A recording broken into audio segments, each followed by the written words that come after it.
It all started over a girl. Nami's betrayal of the Straw Hat Pirates and supposed murder of Usopp led to a schism between two men under the same flag. On one side was Zoro, who, even having fought alongside her, having tested Nami's willingness to see her former allies dead, could not simply trust her after what appeared to be such a blatant transgression. Sanji, however, barely knew her, and yet jumped to her defense. And so they fought, so similar and so different, leading to a sibling rivalry that has persisted for hundreds of chapters. But it is not merely that it happened to start over a woman. The respective ways they act towards women says a lot about their characters, their values. Perhaps most evident is Sanji's will to not strike a woman, even if he would die. The trait a cornerstone of his character. This aspect is born of his love. As a child, his family had no love to offer him, with the exception of his mother and a concession from his sister. These women gave him a chance where no one else did, so Sanji pays back this debt to all girls. He will always be willing to give them a chance, no matter where they stand, no matter how much he suffers for it. By harming someone, he risks forming a grudge, a barrier between him and another he seeks to reach out to. This is his integrity, and it extends beyond his perversions. Dr. Kureha was a woman he didn't get along with well in the least, yet he still protected her from harm. Hounded by Okama for 2 years, he only ever ran from them. Ivankov even specifying that he only had to steal the recipes from the new Kama karate masters, implying that as the residents had the heart of maidens, Sanji would still choose not to strike them despite his revulsion at their appearances and actions, ultimately recognizing them as women. His battles with Mr. Tu and Ivankov, the latter taking place off-screen, may appear to contradict this at first glance, but in reality they are exceptions, the characters admitting fluidity, changing between men and women to suit their feelings, the both of them stating so outright. Anime original material contradicts this, but it happens and it has no real bearing on the manga. Sanji's habits hint that he likely couldn't even strike a woman easily if he wanted to, but if they can transform into a man, then it's fair game. That would never seem like a bad thing to him given his upbringing on Baratie, where forming positive connections with men meant a lot of tough love, especially at the hands, or foot, of Zeph. And even beyond those he doesn't like, there are enemies. Big Mom standing as one of the strongest people in the world. Yet Sanji still refused harm to come to her through poisoned cake and blocked her attack. Sanji's personal code isn't one that looks down on women, otherwise he'd have no need to protect the likes of Big Mom, someone far stronger than any of those in the Straw Hats. But through the kindness he offered to her and her family, he treated Pudding like a person and won her heart, while keeping Big Mom occupied for as long as any person could on sheer deliciousness alone. Part habit, part thankfulness, Sanji's code is a kindness offered because he is not worthy. For both his love and his perversion, Sanji is at the very least not a beast. Absalom, in all his desires, saw Nami purely as an object, a trophy to be taken. It was fine if she accidentally got hurt in a struggle. She was his property, and he could do with his possessions as he pleased. Similarly, he met Lola's unwanted affections with violence, something Sanji would never stoop to with the Okama. The two share perverted feelings, but Sanji's code and relative lack of worth have Sanji not even wanting his blood to stain Nami's body. So much less than a woman who showed him kindness, Sanji will take anything aimed their way to protect them, to protect the memory of those important to him, and even those still alive. Zeph came to see Sanji's perversity firsthand while raising him, instilling him with the practice of not harming a woman, not just at the risk of disappointing a father figure, but at the risk of costing that father figure's life. Sanji would never sacrifice any but himself, leaving only his own life at risk on his choice not to hurt someone based on their gender alone, because that's his love. While he's still willing to hit the likes of Zoro, Zoro's a comrade. Even when they barely knew each other, when Zoro was prepared to dive into the water while still wounded from his battle with Mihawk if it meant saving Luffy, Sanji took the dive in his place, struggling with a foe he would later have no trouble with on his home turf of dry land in an attempt to save both Luffy and Zoro. Undercutting his own dream, he put himself at the mercy of Bartholomew Kuma, and Eneru, and even Big Mom. But for all his lack of worth, he still has those dreams, and to throw them away hurts those he cares about, who in turn love him. Sanji makes mistakes, he commits errors, but his integrity is not one of them, even if it might come across that way. In Enies Lobby he could not strike Kalifa, and his attempts to intimidate her with sheer power were fruitless against a woman who could drain that strength away. Both his raw power and the strength of his love were helpless against her. But that was not the end. After all, one must do what they can do.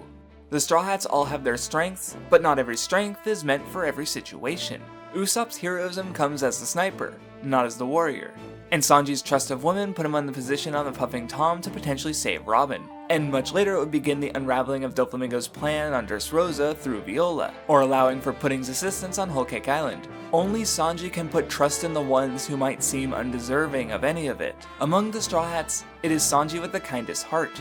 Even in the wake of his failure against Kalifa, Nami praised his strength, calling him cool before stepping in to do what she could do.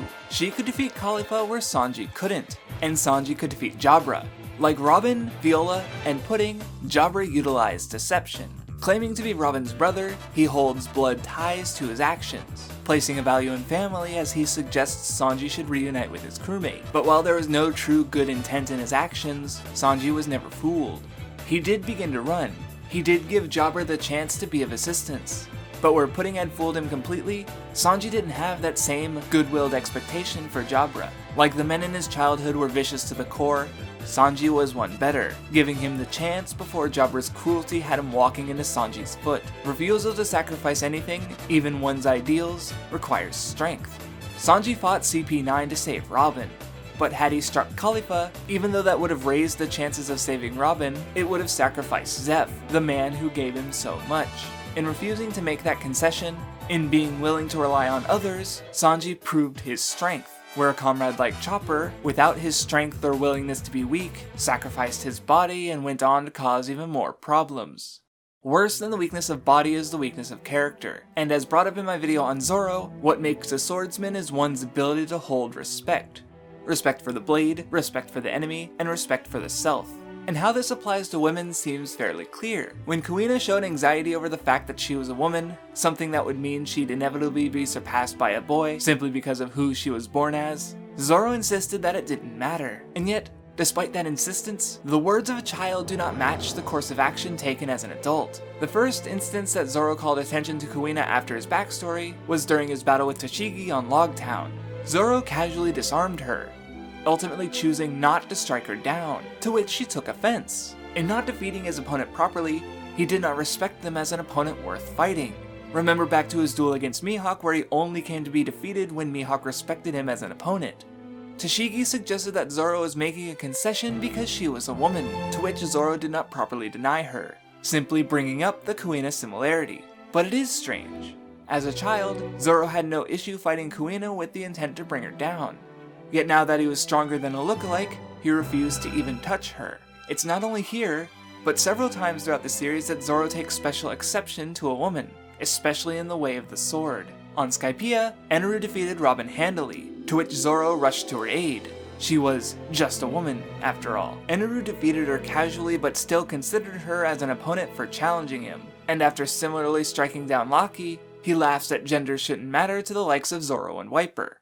Miss Monday touted about her strength, yet Zoro made a point about exceeding her on that front, not with his sword.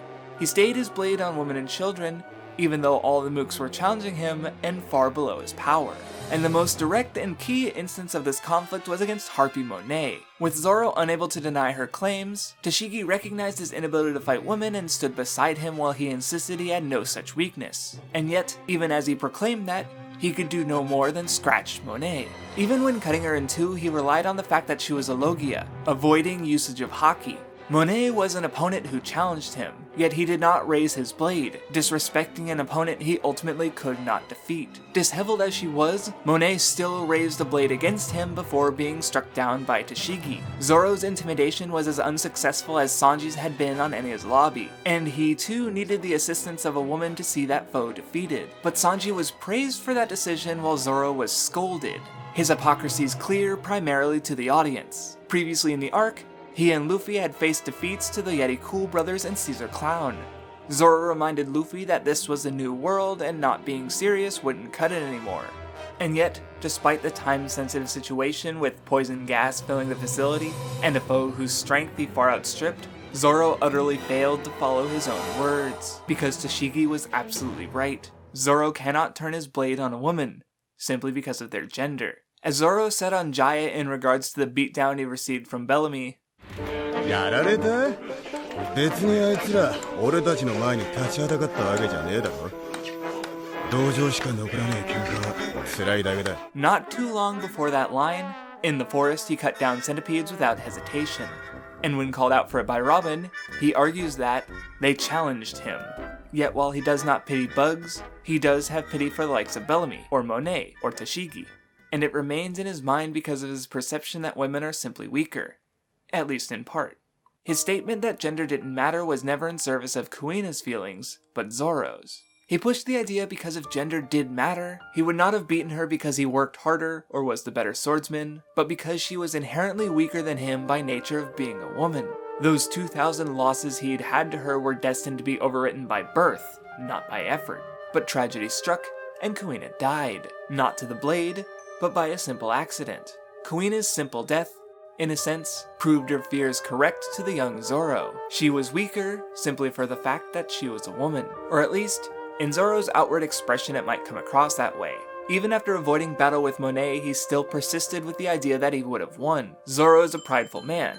His competitions with Sanji go quite a ways in showing that. It's within reason that if faced with a weakness he would attempt to hide it if it wasn't blatantly apparent. But he is weak. Even though his pride might be expressed in a way that can be read as looking down on women, in actuality it's that he's below them. He never defeated Kuina, and by being unable to strike down a female swordsman, in spirit, he still hasn't. Her death shook him deeply, the grief of which haunting him even 11 years later. Trapped under Kuina's shadow, he subconsciously cannot surpass her, and dares not try, nor does he even try to surpass that which ended Kuina's life. On Enies Lobby, Nami and Chopper called to Zoro, but he ignored their direction, avoiding the stairwell that separated them. Later on, he arrives at the top of the judicial building by cutting his way there rather than climbing. On Dressrosa, Wicca told Zoro to go up a staircase, and he avoided it. While these could be attributed to his terrible sense of direction, one similar moment that cannot be dismissed in this way is the spiral staircase. Rather than climb it to reach Doflamingo's castle, Zoro went out of his way to make the elevator accessible. There was no particular time limit to drive and need to speed up.